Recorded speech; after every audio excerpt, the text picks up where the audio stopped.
Welcome to the Forgotten Manual. I'm CXI, and I'm here to talk to you about something that's really fun and really awesome.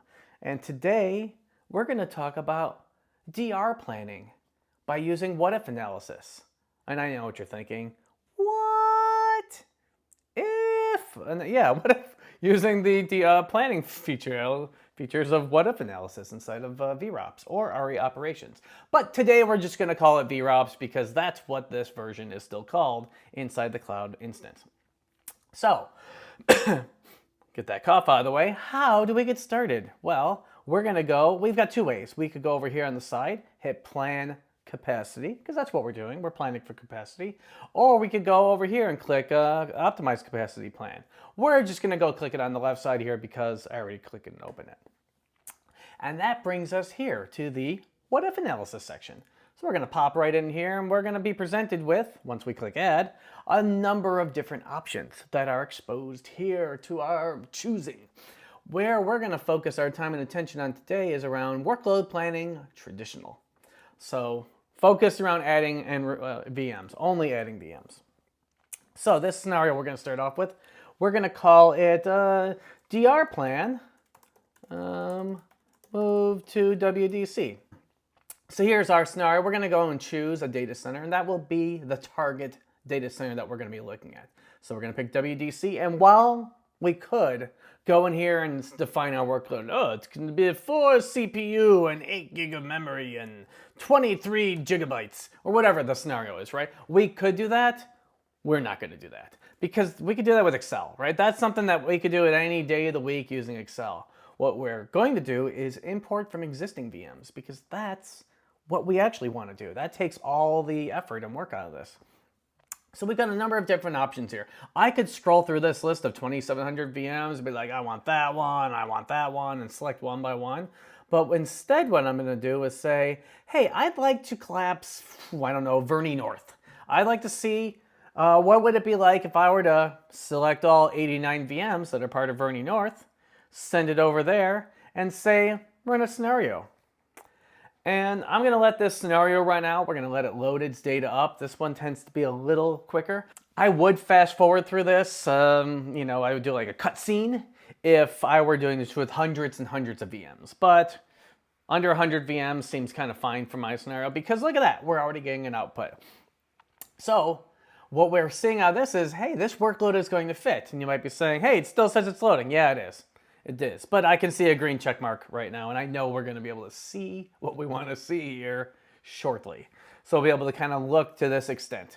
But what's nice is, which I'll be digging in that shortly, is total be added. We're going to be adding 89 VMs, which are going to have a 13 gigahertz demand, 123 gig of memory demand, 13 terabyte of disk space demand. But there's an allocation. We're allocating that many CPUs. We're allocating that much memory. We're allocating that much disk space because that is what the virtual machine could use, or the aggregate of the 89 virtual machines could use. So what's nice about this is we're able to look at this information and this even gives us a breakdown. Hey, while we are sending this over into WDC, WDC TVS could also handle this particular workload. So we're going to pop into view details of if we were to move Verney North, collapse it over here, or if we're treating this as a DR event. Hey, I want to make sure that we're DRing Verney North over into WDC. Can you handle that workload? And the answer is we know, yes, it absolutely can handle that workload. But how much breathing room does that provide us? And we get this breakout. Look at that. We go from there to, we've added, in our CPU, our memory, our disk space. We've definitely increased the amount of stuff that we happen to be using. So as I kind of walk through the trends here, hey, we have not run out the cluster. We haven't run out of our full capabilities, but so we know we can throw a little more at it if we were to completely remove the Verney North environment. So we're going to return back to the summary because we also, rather than just telling us, can we support our workload on this virtual machine, we also can see, hey, I could run it over on these other virtual data centers that I happen to have. Or if I want to take that workload, run it natively over into Azure VMware Solution or VMware Cloud on Dell, or if I want to take this thing over into a native public cloud, right?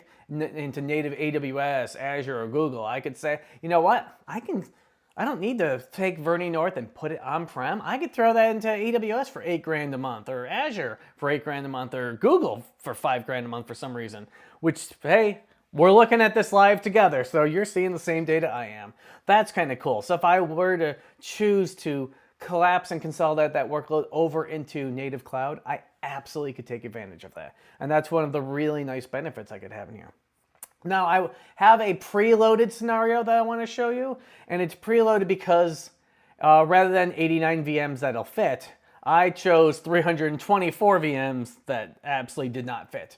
So you remember just a second ago, I had a nice little summary that would give me a breakout.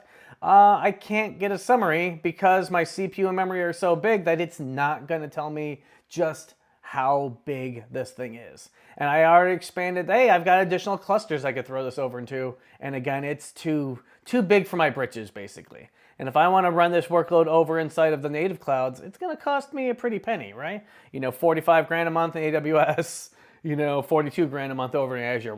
We get that full, you know, true operational breakdown. So if you happen to have a workload that is too big, and you're saying, wow, I want to do a DR plan for this, right? I want to plan for some scenario. So we're going to say, we're chucking Vernie North out the window, and we're going to do a new plan now, all right? I'm going to click on my capacity. Yes, let's proceed. What if analysis? Because we just took a look. What if I were to collapse a data center? So instead, we're going to change this up a little bit and say, move tagged apps to WDC, right? That's the scenario I'm here, going with this scenario, right? I take WDC, that's my target. So this time, I'm not going to go and select vCenter. Instead, I'm going to go, hey, let me go and grab some tagged applications. I'm going to take all my apps that are DR yes, right? Which in this scenario is one app, you know? And I'm also going to say, you know what? I've got some other things. Let's go grab a second tagged group here. Come on. I can totally click drop down. I also want things that are migrate yes. Let's take a look at that. And hey, now I've got this other one here. Perfect. I'm going to select that one. Select all. Done. I say, okay, I want to run the scenario. And we know it's going to work because we can handle 89 VMs, no problem. I think 2 is going to be okay. But we get this breakout of this is what we're going to have. We're adding an additional 3 vCPU. We're adding an additional 6 gig of memory, only which, you know, almost 3 are being used, right? We're adding some additional disk capacity. And we get that real straight up breakdown. And we also see, you know what? I wanted to take this over to WDC, but it'll fit on HP, UCS, or infrastructure. It'll fit on these other clusters also. So I have those options I can choose from. I didn't have to do anything special. I just said, hey, I want to send stuff to this target. Yeah, arbitrarily grab these currently operational workloads and let me know what it looks like. You know, so if I were planning, I don't know, a DR plan, and I wanted to plan certain DR workloads to go to a target or, you know, some type of destination, I would probably start tagging my applications, making sure there's some attribute that ties them together, right? Because if I were to go, you know, we're going to do one last thing. We're going to go back in here and edit it. We're editing the live one, so it kept everything we had done before. I'm going to go over here and select, but now I'm going to say, show me stuff that's like MS SQL. That's what I want you. You just show me all the MS SQL stuff. Great, I'm going to grab these, I don't know, 12. We're going to go and grab those 12. Actually, there was a total of 12. That's fine. I'm going to grab those 12. Hey, now I want to run this scenario again, but now with those additional ones loaded. Because the first 2 groups were tagged, and this one I haven't tagged it yet, but they all had the same name, right? They all had SQL in their name. So now I can see, oh, I can still migrate this workload across. Yes, I'm increasing the allocation a bit, but it's going to fit just fine. So I've got that comfort that I'm able to work with. So at the end of the day, what's really nice about this is in our what-if analysis is we've got a lot of different ways we can cut these things up. We have native ones that'll take you over into VMware clouds, you know, or take it over things in the public clouds.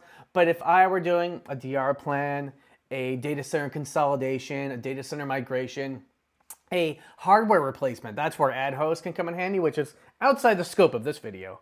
But I have all of these different ways I can take advantage of that and be able to do things that today would take me a lot of work and effort, right? If I were to do this by hand, or I'd be doing this by Excel, and Excel is only as good as the data you had at that time. So if I were to dump all this data with RV tools or some type of output and then try to, because that's what we would do, right? Dump it into RV tools or one of the other ones that I can't remember the name of them at the moment. And we'd sit there, hack around stuff in Excel, and that's gonna be based on a point in time. Whereas this is going to be based on real data that's live with historical information. Demand as well as what it actually needs, you know, what it's fully scoped and sized for. So it's something you can take advantage of. It's right here in the kit, and you can go and have a good time. So again, I would use this a DR plan, a data center consolidation, a migration, all those types of scenarios. Well, I hope you guys like the video, and I hope you guys like the video. You know, I hope you can subscribe to this train of thought, and while you're at it, subscribe to the channel. But I really hope you guys enjoyed. Let me know in the comments below and all that jazz. Definitely let me know if you want to see deeper into one or more of these other ones as well, because this one was focused solely around workload planning and solely for DR and, you know, consolidation, migration, all that jazz. Well, hope you guys have a wonderful time. This is Watch the Forgotten Manual, and this is CXI, and I'm out.